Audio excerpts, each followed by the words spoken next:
sesuatu. Dibutuhkan empati yang baik pula di mana dibutuhkan untuk memahami pelanggan-pelanggan Anda, klien Anda, dan sebagainya. Tanpa itu semua, ya mau tidak mau Anda hanya menjadi seseorang yang punya produk tanpa bisa menjualnya. Ada seorang salesman itu dikirim kepada sebuah tempat, sales sepatu ya, dikirim ke sebuah tempat yang notabene semua masyarakatnya nggak pakai sepatu memang gitu. Salah satu mengatakan, "Loh Pak, buat apa saya dikirim ke sini? Ini tempat di mana orang tidak memerlukan saya." Gitu. Tetapi sales kedua dia ngomong, "Terima kasih Pak, saya dikirim ke sini." Artinya, semua orang ini lagi membutuhkan saya. Ada dua hal yang sangat berbeda antara sales satu dan sales dua. Di mana sales satu dia tidak punya rasa empati sedikit pun.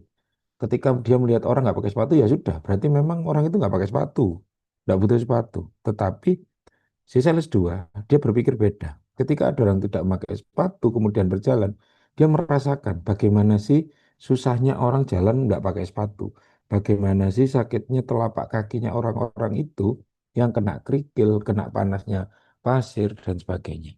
Dia berpikir seperti itu. Sehingga dia mengatakan kepada pimpinannya, saya bisa berjualan sepatu di sini. Kenapa? Karena semua orang harusnya butuh saya gitu. Semua orang eh, bisa dikatakan sekarang sedang menderita. Saya tahu perasaannya. Sehingga saya datang ini sebagai solusi dan bisa membantu orang-orang ini. Inilah yang kita butuhkan di dalam wirausaha. Adanya empati. Bagaimana kita merasakan orang lain. Empati itu kan kalau tadi bukan kebetulan tadi kita cerita tentang salah sepatu, tapi empati itu adalah bagaimana kita berdiri di sepatu orang lain. Bagaimana kita merasakan penderitaannya orang lain. Saya masih ingat eh, cerita ketika saya ngambil S2 dulu, saya satu kontrakan dengan seorang teman saya dari Klaten gitu ya. Ada satu yang cukup menampar saya adalah suatu saat kita lagi buka bersama, kita makan di warung Tegal gitu ya. Kemudian saya ngomong, "Kenapa kamu hanya makan cuma sayur, kuah, dan gorengan kalau di warung Tegal?" Kebetulan saya S2-nya ngambil di Undip sebagian, sebagainya di Malaysia. Ketika di Semarang itu saya tanya sama teman saya, "Kenapa kamu kok cuma ngambil makan itu cuma sayur, kuah, kare, sama gorengan gitu. Kenapa kamu nggak ngambil ayam gitu?" Jadi dia ngomong, "Saya nggak punya uang." Loh alah, cuma ayam ya loh. Ayam itu loh cuma berapa? Cuma 5.000. Tapi dia menjawab apa? Dia menjawab, 5.000 itu bukan cuma ketika kita tidak punya uang sama sekali. Nah dari situ saya kemudian berpikir, iya berarti saya berpikirnya dari sisi saya. Begitu pula mahasiswa itu ketika mereka mau berwirausaha, mereka harus berpikir. Harusnya kita tidak berpikir dari sisi saya, tapi dari sisi siapa yang akan membeli produk saya. Ada seseorang yang paling sering adalah ketika mereka berjualan, dia selalu mengatakan, "Saya bisa membuat makanan ini lebih enak dengan harga lebih murah," gitu ya. Kemudian dia jualan, tapi ternyata nggak laku. Apa yang salah di situ? Gitu. Ada hal-hal lain yang tidak dirasakan. Beberapa dari kalian pasti bisa masak, gitu.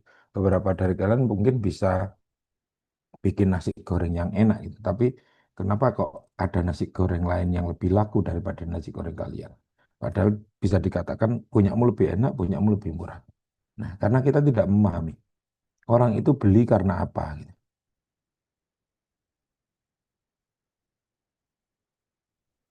Nah, apa yang kita pelajari hari ini? Yang kita pelajari hari ini adalah emotional intelligence punyanya Daniel Goleman dan Boyatzis dalam interaksi wirausaha. Apa yang kita lakukan? Kemudian juga ketika kita ngomong jejaring, namanya wirausaha, mau tidak mau Anda tidak akan berdiri sendiri. Anda akan berdiri, ketemu sama orang, Anda tidak mau tidak mau Anda akan bertemu dengan orang lain. Nah, ini tantangannya. Orang mau wirausaha, mau tidak mau, dia itu harus yang pertama dia akan ketemu orang lain yang mau mensuplai dia barang mentahnya. Kalau misalnya, "Oh saya petani Pak, saya tidak butuh orang." Minimal Anda butuh orang lain untuk membeli bibitnya. Kalaupun Anda mengatakan, oh saya bisa membibitkan sendiri, minimal Anda butuh orang lain untuk membeli pupuknya. Anda tidak akan pernah bisa berdiri sendiri sebagai wirausaha. Dan terakhir, minimal kamu butuh orang lain untuk membeli produkmu. Nah, itu paling penting malah. Buat apa kemudian kamu bisa menghasilkan sebuah produk, bisa menghasilkan misalnya telur atau padi yang banyak, tapi kemudian apakah kamu akan makan sendiri? Itu pertanyaannya. Ya, kecuali Anda memang mau hidup slow living, hidup sendiri, mandiri, ya yang sekarang lagi ngetren ya, slow living di desa, swasembada pangan, tidak butuh orang lain. Mungkin gitu. Tapi ada titik tertentu nanti Anda akan ketemu orang lain. Nah, ada satu kalimat dari Aristoteles. Anyone can be angry. That is easy, gitu ya. Semua orang bisa marah. Ini mudah. Tetapi untuk marah kepada orang yang tepat, dengan derajat yang tepat, pada waktu yang tepat, dengan tujuan yang tepat, dengan cara yang tepat, itu nggak mudah. Kalau cuma marah-marah aja, ya semua orang gampang marah-marah. Bu Risma juga bisa marah ya. Bu Risma waktu dulu Kampina, kemudian merusak Taman Bungkul, ya marah-marah gitu. Marah-marah sampai iki tanduran goni rakyat Surabaya. Tapi kan apakah kemudian itu tepat gitu? Bu Risma juga pernah marah-marah kemudian memegang langsung semprotan nozzle-nya pemadam kebakaran gitu. Marah memang, tapi apakah itu tepat gitu? Apakah kemudian seorang wali kota itu harus marah langsung kepada orang yang paling bawah? Pernah bayangkan nggak apa perasaannya kepala dinasnya dilewati segitu banyak gitu? Coba bayangkan kalau Anda sekarang ini tiba-tiba didatangi Pak Prabowo cuma dimarahi gara-gara ngoloin menu ABG, MBG kok ABG gitu ya. Apakah kemudian itu sesuai gitu? Nah, inilah yang kemudian dikatakan yang paling sulit adalah menyesuaikan marah kita gitu. Saya tidak tahu, Anda adalah generasi-generasi Gen Z yang orang tuanya itu dibesarkan dengan marah, tapi membesarkan Anda tanpa marah gitu ya. Anda itu yang orang tuanya yang kalau Anda melakukan kesalahan cuma no no, halo no no gitu ya. Beda sekali ketika beda sekali ketika orang tua Anda dulu melakukan kesalahan. Tetapi kemudian apakah itu tepat? Apakah kemudian itu juga salah gitu? Itu yang harus direfleksikan. Ada beberapa orang yang cuma dikasih tahu no gitu, itu mereka dia akan selesai kemudian dia tidak akan mengulanginya lagi. Tapi ada beberapa orang yang notabene sudah dikasih tahu, sudah diteriaki, tapi dia tetap melakukannya. Nah, apakah orang-orang tersebut kemudian akan berubah ketika kita cuma teriaki, jangan, jangan lakukan itu gitu ya. Apakah itu bisa gitu ya. Nah, kalau kita mempelajari manusia, tentunya ini akan berbeda-beda. Manusia ada yang auditorik, ada yang eh, visual, ada juga manusia yang kinestetik. Manusia yang visual itu ketika ada tulisan dilarang menyentuh ya, itu benar-benar dia tidak akan menyentuhnya. Tapi coba Anda pikirkan sama diri Anda sendiri. Ketika ada tulisan dilarang parkir, Anda itu masih parkir di situ karena dekat dengan farmasi gitu ya, biar cepat kuliahnya atau kemudian oh ada tulisannya Anda parkir di tempat lain. Beberapa mahasiswa sering melakukan itu kan. Ketika tidak boleh cuma dalam tulisan larangan, itu dilanggar. Ada orang eh, naik motor kenceng di perempatan. Sudah merah tambah dikencengin gitu. Kuning itu kita diajari dari dulu hati-hati. Tetapi coba kalau Anda di perempatan kuning gitu. Anda itu malah mengartikan itu bukan hati-hati, malah nambah gas gitu ya. Ada artikannya itu. Nah, itu kan sebenarnya kalau teman-teman visual ketika melihat kuning ya sudah dia akan berhenti. Tetapi teman-teman auditorik itu ketika kuning ya dia cuma melihat kalau tidak ada yang ngebel dia ya wis masih benar dia. Itu orang-orang kita. Ada terakhir kinestetik. Kinestetik itu dia dikasih tahu secara audio nggak bisa, dia dikasih tahu secara suara nggak bisa. Terus gimana Pak caranya? Dia harus dipegang benar-benar. Ketika dia mau menyentuh sesuatu, kita harus benar-benar megang tangannya, kemudian ditarik. Nah, itu kinestetik. Ketika Anda menyadari hal itu, yang terjadi adalah Anda akhirnya sadar bahwa ngasih tahu seseorang pun itu tidak semudah itu.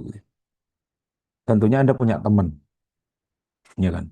Punya teman, ada yang teman dikasih tahu nurut, ada yang dikasih tahu belum nurut, baru ketika kita marah dia nurut. Tapi ada yang terakhir yang wes dikasih tahu, dimarahin, tidak boleh, sudah diancam, ya tetap aja ngelakuin. Contoh paling sederhana adalah ngomong sama perokok ya. Ada perokok itu sudah dikasih tahu, bungkusnya dikasih gambar bahaya, sudah ditulisi, semua orang ngasih tahu. Tapi yang jadi apakah mereka berhenti merokok? Enggak. Mereka masih tetap aja merokok. Itu bagaimana mereka berhenti? Ada hal-hal sesuatu mungkin yang membuat mereka berhenti.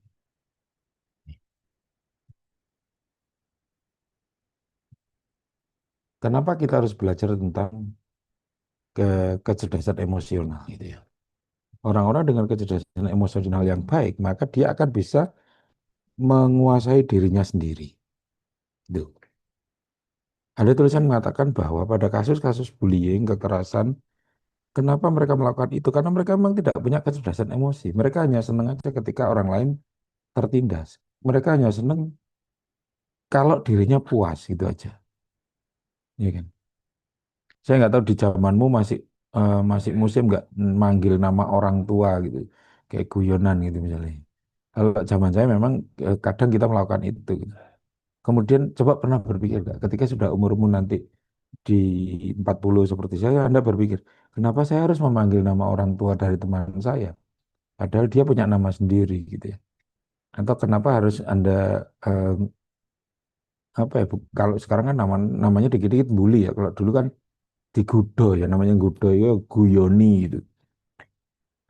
Pertanyaannya apakah memang waktu itu hal itu pantas gitu loh kadang. Nah, itu yang menjadi pertanyaan terbesar. Ketika Anda bisa berpikir dampak dari apa yang Anda lakukan, ketika Anda sudah bisa berpikir tentang apa akibat ketika Anda melakukan sesuatu, lah inilah yang namanya Anda bisa mempunyai kecerdasan emosional. Mungkin dulu masih SMP, SD, SMA, Anda pernah dites IQ ya. Kalau IQ itu adalah bagaimana sebuah ukuran yang digunakan untuk mengukur kecerdasan Anda berdasarkan usianya, gitu ya.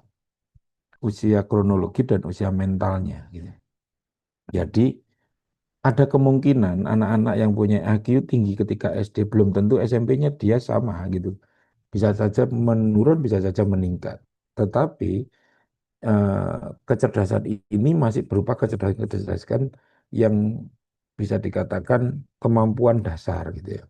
Nah, bagaimana menghitung, bagaimana logika dan sebagainya. Nah, baru setelah itu ada namanya emotional quotient gitu. Kecerdasan dalam memahami emosi gitu. Gampang marah kah Anda gitu, apakah Anda bisa mengendalikan diri gitu. Ada beberapa orang yang beberapa hari ini mungkin dia akan marah-marah menghadapi panasnya Surabaya. Tetapi ada beberapa orang ya ya sudah, Surabaya sepanas ini kita mau ngapain? Mau marah juga gak ada gunanya gitu ya. Atau Anda mungkin menjadi bagian dari orang-orang yang marah kepada pemerintah karena Pertamax sekarang harganya sudah di angka 14.000 gitu. Atau Dexlite sekarang di angka 24.000. Terus pertanyaannya ketika Anda marah, Anda mau ngapain? Apakah Anda kemudian bisa menurunkan harga Pertamax? Enggak juga. Gitu. Hari ini, untungnya kita hari ini kuliahnya online. Hari ini ada demo besar-besaran untuk menurunkan harga BBM yang tidak disubsidi sama penghapusan QR. QR untuk pembelian BBM bersubsidi. Siapa yang demo? Orang-orang yang eh, notabene mengatasnamakan sebagai Persatuan Sopir Jawa Timur gitu. Mereka tidak pernah berpikir ketika harga solar itu murah, memang mereka mampu menjualnya. Tetapi apakah mereka pernah berpikir bahwa nantinya solar-solar kita juga akan dibeli oleh orang-orang tertentu yang dijual kembali keluar dengan harga yang lebih tinggi. Nih, ini yang kita katakan emotional quotient. Bagaimana mereka menghadapi itu dengan cara sederhana gitu. Apakah mereka marah? Apakah mereka kemudian menerima itu dan mencoba untuk menyadari apa yang akan mereka lakukan? Kemudian ada yang lebih tinggi, kecakapan yang lain namanya spiritual quotient gitu ya. Spiritual quotient itu ketika Anda memahami situasi yang ada dan mampu merasa nyaman dalam berbagai situasi. Spiritual quotient itu lebih ke bagaimana jiwa itu menjadi lebih tenang. Bagaimana kalau Islam Nyon Sewu, mungkin apakah sholat bisa membuat kita tenang gitu. Kalau Anda masih cuma ya wis sholat lah mumpung adzan gitu atau ya wis karena dimarahin ibu bapak lah itu belum gitu. Tapi ketika Anda bisa mendapatkan ketenangan dalam sebuah situasi, lah itu namanya spiritual quotient. Dan yang terakhir ada namanya digital quotient sekarang. Bagaimana memahami gitu ya. Hari ini contoh nyata bahwa digital quotient kita mungkin ya bukan Anda mungkin saya gitu ya. Yang mungkin masih rendah. Di harusnya kita pakai Meet gitu ya. Tapi hari ini karena ya nggak salah, kita sudah belajar Zoom itu mulai tahun 2020 ketika pandemi awal gitu. Tapi sekarang hari ini kita tiba-tiba dipindah ke Meet gitu. Apalagi kalau yang orang UNER itu sudah dimanjakan dengan Zoom. Zoom itu kayak konco dewi lah, kayak konco plek sampai Zoom. Tahu fiturnya sampai detail-detailnya. Tapi ketika Google Meet, nah kenapa kok kemarin Anda dikasih tahu bahwa akan Meet, kemudian tiba-tiba pindah Zoom? Ya karena mungkin banyak sekali dosen-dosen yang tidak paham akan Meet gitu. Karena baru baru sosialisasi kemarin sore jam 3. Ya, kalau saya ngomong, kalau dosen-dosen Anda seperti saya ini nggak paham digital dan Anda lebih pandai, saya rasa itu hal yang sangat lumrah sekali. Kami lahir belum ada digitalisasi, belum ada Google, gitu ya. Anda itu lahir tahun 2000 berapa sih kalian? Mungkin 2008, 2007 ya, di mana 2007 itu sudah ada handphone gitu. Sedangkan dosen-dosen kalian lahir aja nggak pernah tahu handphone gitu. Memang kecakapan digital juga sangat diperlukan sekarang ini. Nah, ini ada 4 aspek di mana diperlihatkan bahwa emotional intelligence atau emotional quotient itu dipengaruhi oleh apa gitu. Yang pertama adalah perceiving emotion, bagaimana dia menerima. Ada beberapa anak yang sangat gampang sekali untuk marah. Kenapa?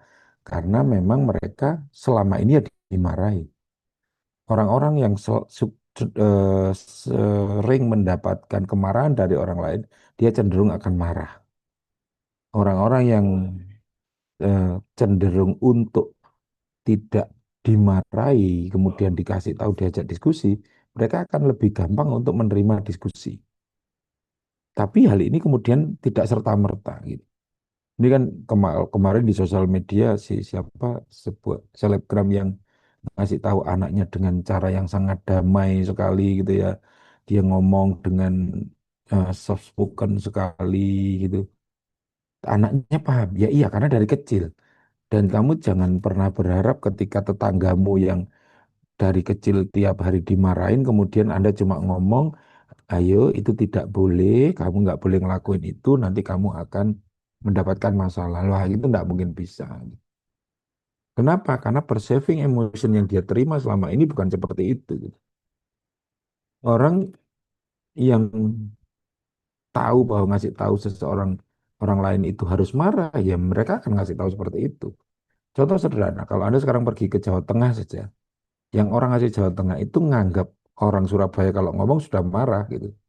Karena kita ngomongnya kasar. Tapi orang Surabaya yang ngelihat orang Makassar ngomong, kita selalu berpikir bahwa orang Makassar ini lagi marah nih gitu. Padahal kita udah kasar banget, padahal. Kenapa? Karena orang Bentak itu benar-benar dianggap di Surabaya marah gitu. Nih, kemudian managing emotion. Bagaimana kita mampu memanage emosi kita gitu. Mungkin ada orang yang suka marah tapi dia sangat pandai sekali dalam memanage emosinya. Dia bisa menahan amarahnya. Dia ketika ada tekanan sedikit dia nggak marah. Tetapi mungkin suatu saat ketika tekanan itu dia tidak kuat untuk handling, Nah, dia akan marah. Ada beberapa orang, tapi ada orang yang alah cuma mau mobilnya kepotong saja sudah marah-marah. Mungkin kemarin atau enggak 2 hari yang lalu ya kita lihat di sosial media ada orang yang dipotong mobilnya karena orang mau masuk ngisi bensin dia marah-marah sampai keluar dari mobil kemudian dia ngamuk-ngamuk di situ. Pertanyaannya ketika dia ngamuk bisa minggir nggak mobilnya? Nggak bisa. Kalau saya sebagai seorang pribadi saya selalu memilih untuk ya sudah saya akan klakson pasti gitu untuk ngasih tahu bahwa orang lain itu salah sehingga dia harus berubah. Tapi yang saya lakukan saya akan tetap berada di dalam mobil. Lebih nyaman di dalam mobil, ada AC, saya masih bisa dengerin musik gitu. Itu itu bagaimana memanage emosi. Hal yang sama gitu. Anda dipotong, misalnya Anda naik motor dipotong motor lain, mungkin ada beberapa orang ya wis lah, ada beberapa orang yang langsung marah, ada yang beberapa orang langsung pinginnya langsung marah, tapi dia melihat ternyata sing motong itu badannya lebih besar, tatoan lebih keren, ya kemudian dia berpikir ya wis engko ae lah ngamuk ya itu ya ada juga gitu. Terus apalagi yang mempengaruhi kemampuan emosional, ada understanding emotion, bagaimana memahami. Kenapa sih orang lain itu kadang dikasih tahu sampai marah-marah nggak tahu, mungkin dia nggak tahu bahwa itu marah gitu. Ketika dia diancam dengan cara yang soft spoken dan dia tidak pernah memahami bahwa itu marah yang paling tinggi ya gitu. Ada beberapa orang yang kalau marah dia cuma diem. Nah, ada orang lain yang tidak memahami hal itu. Ketika orang lain diem dia menganggap, loh kamu tidak marah, kamu diem kok gitu. Itulah kenapa saya sampai saat ini selalu bukan marah ya, hanya ngasih tahu orang ketika antrian saya diserobot, gitu. Apapun itu keadaannya. Kenapa? Karena mungkin orang lain tidak tahu kalau kita marah gitu. Di Alfamart, Indomaret saya paling marah kalau saya sudah antri, ada orang di belakang saya yang naruh barang di depannya kasir. Itu saya marah. Saya pasti suruh minggir. Siapapun dia lebih tua, lebih muda, laki perempuan saya akan marah. Kenapa? Karena saya takutnya saudara-saudara kita tidak pernah tahu bahwa orang itu kalau diserobot antriannya marah itu tidak tahu. Saya pernah ngusir ibu-ibu naik motor di drive-thru-nya McDonald karena dia motong mobil saya. Saya ngomong, ibu silakan antri di belakang mobil saya. Saya bukan sok-sokan, tapi saya berpikir bahwa apa yang dilakukan ibu itu, kalau kita biarkan, takutnya beliau tidak memahami bahwa memotong antrian itu membuat orang lain kecewa, gitu ya. Kemudian yang terakhir adalah facilitating apa fasilitas atau apa yang bisa kita gunakan untuk menyalurkan emosinya, gitu.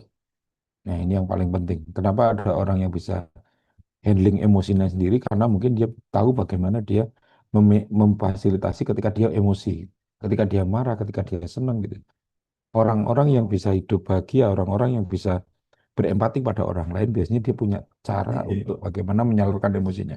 Ketika senang dia ngapain, ketika marah dia ngapain.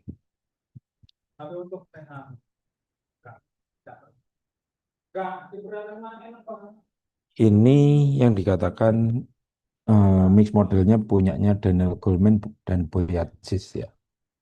Jadi yang pertama adalah paham tentang dirinya sendiri. Kamu itu siapa gitu.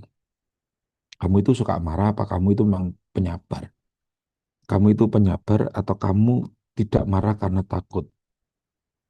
Kamu itu gampang marah karena kamu memang emosional atau kamu marah untuk mencoba menutupi kekuranganmu? Ada beberapa orang yang melakukan itu. Nah, ketika pertama kali yang dibutuhkan adalah self awareness adalah kita mengetahui siapa diri kita. Sehingga ketika kita paham siapa diri kita, kita tahu bagaimana memanage kita. Apakah saya harus marah kepada semua orang? Apakah saya harus senang kepada semua orang? Apakah saya harus ramah kepada semua orang? Gitu ya. Ini yang paling sering terjadi ya. Eh, Contoh mungkin kalian juga masih ingat beberapa kasus ada perempuan yang dikapak oleh laki-laki yang eh, notabene dekat sama dia lah gitu setelah dia ujian skripsi kalau apa. Nah, itu kan karena dia tidak bisa melakukan self management yang baik. Dia tidak bisa memberikan batasan kepada semua orang gitu ya. Artinya dia menganggap bahwa orang lain nggak apa-apa, saya nggak punya rasa sama kamu, yang saya cuma anggap kamu teman, tapi apa yang kamu lakukan itu lebih dari teman gitu. Nah, ini yang kemudian dibutuhkan social awareness gitu. Ketika kita melakukan sesuatu, Anda harus tahu juga bagaimana apa yang dipikirkan oleh orang lain. Anda tidak boleh mengatakan, lo maksudku nggak seperti itu. Itu nggak boleh. Itu namanya Anda tidak punya social awareness gitu ya. Misalnya ada koncone temenmu itu gundul gitu ya. Kemudian maksudnya kita guyon, dia mengatakan, hei gundul, gundul gitu. Tapi ternyata gundulnya adalah akibat kemoterapi. Nah itu namanya social awareness yang salah gitu. Kamu sudah menyakiti dia dua kali gitu ya. Dari sakitnya dan juga dari perasaannya. Nah, ketika Anda bisa memahami social awareness itu, maka kamu akan mempunyai social skill atau kamu bisa memanage sebuah hubungan dengan banyak orang. Orang-orang yang menyenangkan itu biasanya adalah orang-orang yang humoris. Kenapa? Karena semua orang bisa nerima dia. Tuh. Orang yang act of service biasanya memang disukai.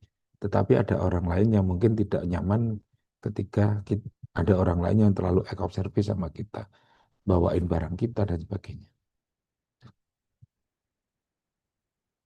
Nah, bagaimana kita bisa mengembangkan itu semua? Yang pertama adalah self assessment. Bagaimana Anda melihat diri Anda? Bagaimana Anda menilai diri Anda? Nih, coba deh nanti sehari ini sebelum tidur, coba dipikirkan Anda itu seperti apa orangnya, kemudian coba self reflection, apa yang sudah Anda lakukan hari ini? Gitu. Apa yang sudah Anda lakukan selama ini sampai hari ini? Coba dipikirkan, saya salah nggak? Kita kan jarang sekali melakukan itu ya. Ketika kita sholat ya hanya sholat. Ketika kita ngaji ya hanya ngaji. Tapi kita tidak pernah mencoba memikirkan, benar nggak? Apakah saya sudah melakukan apa yang diajarkan? Setelah itu apa yang terjadi setelah self assessment dan self reflection? Adaptability, kemampuan Anda beradaptasi. Teman-teman mungkin yang dari farmasi hal ini sangat mudah karena Anda bertemu dengan temannya yang sama. Coba bayangkan yang PDB semester ganjil kemarin, mereka tiba-tiba misalnya anak ekonomi harus ketemu dengan anak kedokteran hewan. Tiba-tiba mereka harus membuat sebuah proyek kewirausahaan yang notabene mereka aja daerahnya berbeda, fakultasnya berbeda, dibesarkan dengan cara berbeda. Kemudian mereka harus bekerja sama. Kalau Anda mungkin sudah kenal dalam satu semester, tentunya adaptasi lebih enak. Kemudian ada asertif, konflik manajemen, ketika ada masalah, apa yang Anda lakukan, bisa ikut di dalamnya, bisa juga bernegosiasi. Dan yang terakhir ada transparansi. Bagaimana semua orang tahu apa yang Anda maksudkan. Nah, bagaimana caranya? Yang pertama adalah self assessment. Coba hari ini deh gitu ya. Nanti kan mumpung ini kan nggak kemana-mana ya dari pagi gitu. Nanti sebelum tidur atau setelah sholat maghrib, coba pikiran hari ini kalian ngapain gitu. Hari ini ada masalah nggak? Hari ini bahagia nggak? Nggak harus marah kalau saya katakan gitu ya. Bisa saja Anda mungkin suatu saat ngerasa sangat bahagia. Nah, kenapa Anda bahagia? Kalau ini kan pola berpikirnya adalah ketika ada masalah.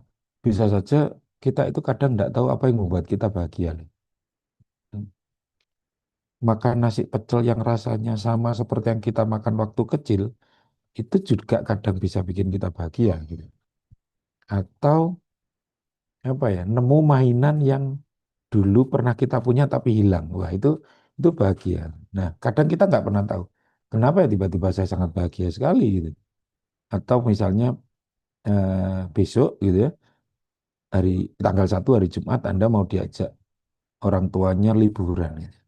Anda bisa bayangkan hari Kamis malam itu adalah hari di mana Anda sangat sulit untuk tidur karena Anda bisa bayangin Anda mau kemana, mau ngapain, kemudian di sana ngapain, di sana ketemu siapa. Itu coba dibilang, kenapa Anda sangat senang hari itu?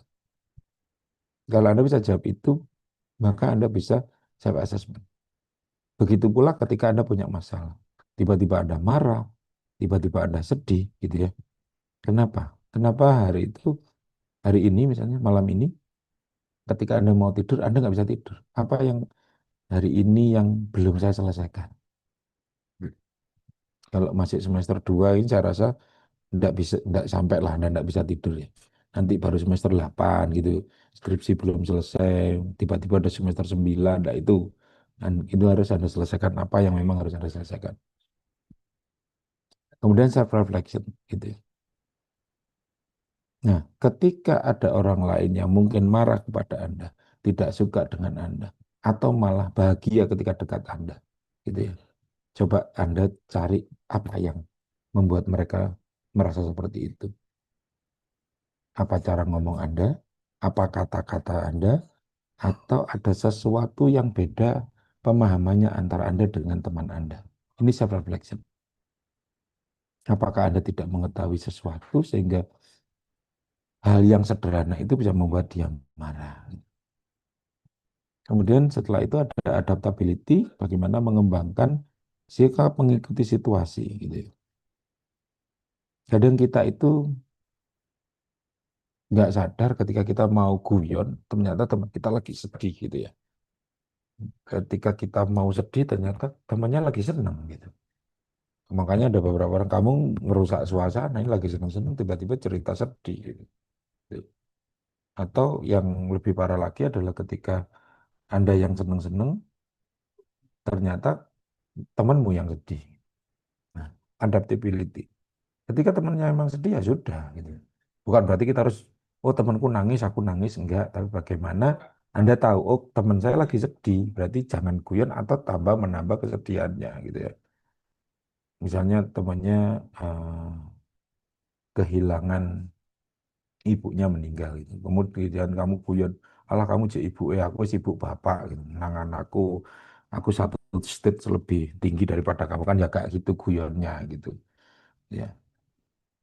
Nah, mungkin ada orang yang diguyoni ngono bisa menerima dengan damai, tapi ada orang yang mungkin baru dikatakan seperti itu dia sudah menangis. Gitu.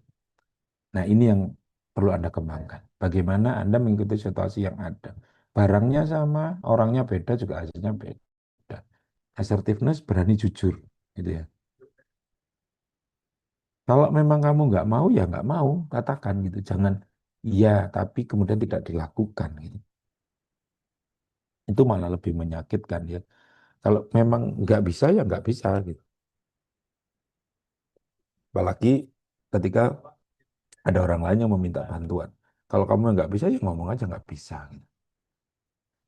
Lebih baik Anda tidak membantu dan jujur di depan daripada iya aku akan bantu, nanti tak dukung ya, tiba gak enak, gak enak dukungannya apapun.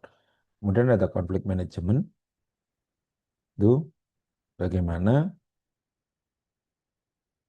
ketika kita berkonflik dengan orang lain, apa yang akan kita lakukan? Ketika kita berbeda pendapat dengan orang lain, apa yang kita lakukan?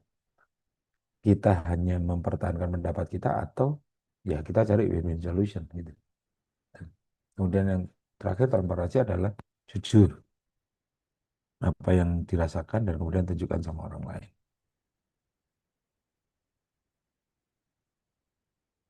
Nih, apa dampaknya dari emotional intelligence? Yang pertama adalah informed decision gitu ya. Bagaimana ketika kamu punya emotional intelligence yang baik, kamu bisa punya sumber informasi yang berharga ketika kamu mau mengambil keputusan. Hari ini kamu mau misalnya, kalau kita ngomong wirausaha, mau buka usaha apa gitu ya, ketika Anda paham, ya Anda akan bisa mendapatkan keputusan yang sangat baik sekali. Ya. Contoh sederhana, ya. Beberapa pengusaha besar sekarang lagi gencar-gencarnya buka lapangan pedal. Ya. Bahkan kalau pertumbuhannya kemarin itu dikatakan dari Desember tahun kemarin ke bulan sekarang, pertumbuhannya sudah 2 kali lipat lebih, hampir 3 kali lipat lapangan pedal di Surabaya. Itu. Nah, kalau ini Anda hanya mengikuti emosi Anda, saya harus punya, itu yang terjadi adalah Anda sekarang lagi balapan untuk sebuah finish yang nggak pasti gitu. Kenapa? Karena yang main pedal di Surabaya berapa gitu. Hmm. Kemudian apa dampaknya lagi? Predict life outcome gitu ya. Kalau kita bisa menggunakan emotional intelligence kita dengan baik, lah kita bisa mengidentifikasi kira-kira dampaknya seperti apa. Kalau Anda bisa bersikap ramah pada orang yang baik sama Anda, dampaknya kira-kira apa? Kalau Anda bersifat kemudian jadi orang penyerang kepada orang yang baik pada kita, ya tentunya hari ini Anda akan kehilangan satu teman gitu. Ya kan? Kita kadang lupa gitu.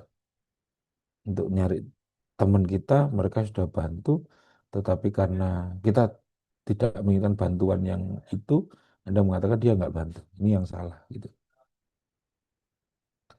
Terkadang orang itu meminta bantuan kita juga kita ngasih bantuan yang tidak sesuai. Contoh ketika ada teman curhat, sebenarnya yang mereka inginkan apa? Keputusan atau pendengar. Mereka hanya butuh pendengar sebenarnya. Mereka nggak butuh keputusan. Bukan keputusan mereka udah punya mungkin ya. Dan yang terakhir adalah bagaimana ketika kita punya kemampuan emosional yang baik, kita bisa membangun relasi yang lebih efektif pula. Nih, ada 6 emosi dasar gitu ya. Bahagia, sedih, jijik, marah, takut, sama terkejut gitu. Nah, baru dari 6 emosi ini ada turunannya gitu ya. Bahagia itu apa turunnya? Puas gitu ya. Lega, riang, damai, bersyukur, bersemangat gitu. Sedih apa? Bisa kecewa, bisa kasihan gitu. Marah apa? Marah tidak hanya cuma teriak-teriak, tapi bisa iri gitu ya. Temennya kok handphonenya sudah iPhone 17 Pro Max 2 tera gitu. Kok kita masih pakai Xiaomi gitu. Apakah kemudian kita menjadi lebih rendah? Ya tentunya tidak gitu. Ya Anda masih bisa hidup toh gitu. Apakah ketika Anda berangkat ke kampus naik motor, Anda itu akan lebih rendah daripada orang yang naik mobil? Belum tentu gitu. Orang yang naik motor belum tentu dia lebih rendah daripada yang naik mobil. Orang yang naik mobil bisa saja Grab, naik Grab dia. Anda kan tidak pernah tahu. Gitu. Ini terkejut, heran, tertipu, terpesona itu turunan dari terkejut. Takut, nah ini turunannya banyak sekali. Nah, ini yang nanti akan Anda kerjakan di tugas individu di Hebat. Coba ditulis saja kira-kira Anda itu emosinya apa gitu. Anda itu lebih banyak cenderung kemana. Dari terkejut itu Anda yang paling sering apa? Heran atau terpesona? Dari marah Anda yang paling sering apa? Dan kenapa Anda melakukan itu? Nah, di sini juga sebenarnya tindak lanjutnya yang akan Anda lakukan kalau Anda menyadari emosi Anda akan melakukan apa? Ini sebenarnya bukan sebuah tugas yang ada benar salahnya, tapi bagaimana Anda mencoba untuk menuliskan. Kalau tadi saya hanya untuk menyuruh Anda self reflection, hari ini saya mencoba Anda memaksa Anda untuk self reflection dengan tulisan ini gitu. Tuh. Nah, karena ini kita juga kuliahnya online gitu ya. Kalau kita bercerita malah nggak selesai-selesai. Tapi enggak apa-apa kalau mau curhat antar temennya atau kalian sudah kenal ya. Itu. Kenapa sebenarnya kita itu butuh berbicara dengan orang lain? Karena mungkin orang lain mengalami permasalahan ini lebih dulu gitu aja sih sebenarnya. Sehingga mereka mungkin punya solusi yang mungkin belum tentu benar juga. Mungkin hanya cocok untuk orang itu. Nah, tapi kita paling nggak minimal kita punya semacam basis informasi apa sih yang bisa kita lakukan. Nah, jadi kenapa ini semua sumbernya kepada diri Anda dulu? Kalau Anda bisa memahami Anda dulu, minimal setelah itu Anda akan memahami emosi orang lain, gitu ya. Kalau Anda sudah bisa memahami emosi orang lain, oh orang ini marah, oh orang ini sedih, orang ini senang. Nah, ini mungkin selanjutnya Anda bisa berempati kepada orang lain. Ya. Nih, mengenali konsumen melalui reaksi. Kapan itu kita lakukan? Ya mungkin kita ketika kita jualan sesuatu, bagaimana reaksi mereka melihatnya? Terus kita kemudian ketika negosiasi sama mitra, paling nggak kita tahu, oh ini orang ini kelihatannya negosiasinya saya yang menang gitu. Minimal Anda tahu bagaimana emosi mereka. Belum lagi kalau misalnya Anda bekerja dalam sebuah tim, yang paling nggak meminimalisir konflik dalam tim. Anda sudah paham tim saya seperti apa, bagaimana Anda memanage emosi semua anggota di dalam tim. Tuh. Nah, oke, teman-teman, sampai sini ada pertanyaan.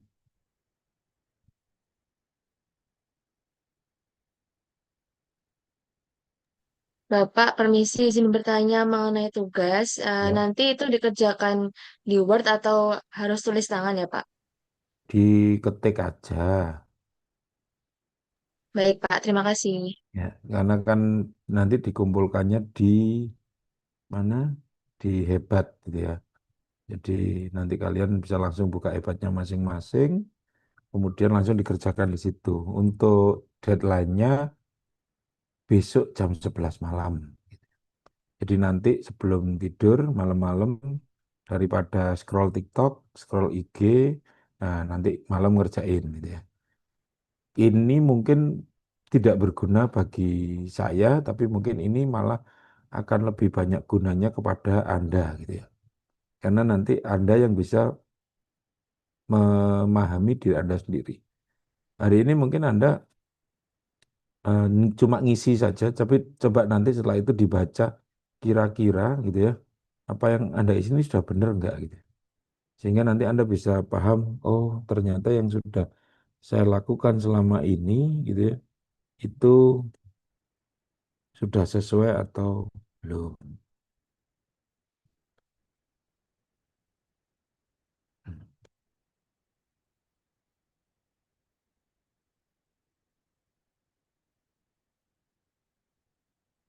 Setelah ini absen dulu,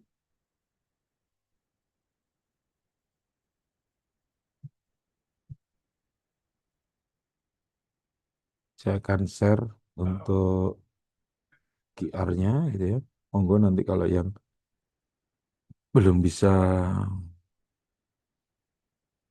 untuk absen, silakan ngomong namanya siapa, saya bantu dari sini. Silakan.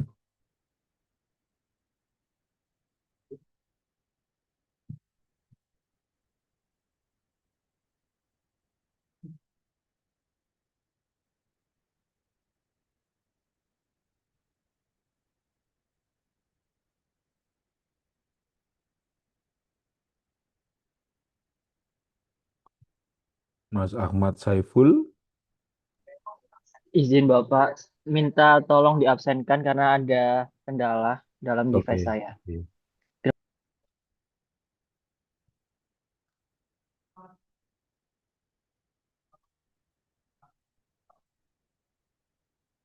Permisi Bapak, atas nama Najwa Aulia. Oke, Mbak Najwa sudah. Permisi Bapak, atas nama Trifarha Aulia. Oke, Mbak Terima Tri. kasih. Permisi Bapak, atas nama Sandya Satvika. Sandia. Oke, Sandia udah. Permisi Pak, atas nama Alfian Nurhamidah Zahra. Oke. Permisi, Pak. Atas nama Gratia Jilian, Lordes. Terima Oke, kasih. Mbak Kertia. Sudah. Mbak Alia, Mbak Saron, Mas Yoga, nggak ada? Kalau nggak ada, terima kasih teman-teman. Selamat belajar dari rumah. Nah, saya akhiri perkuliahan hari ini. Wassalamualaikum warahmatullahi wabarakatuh.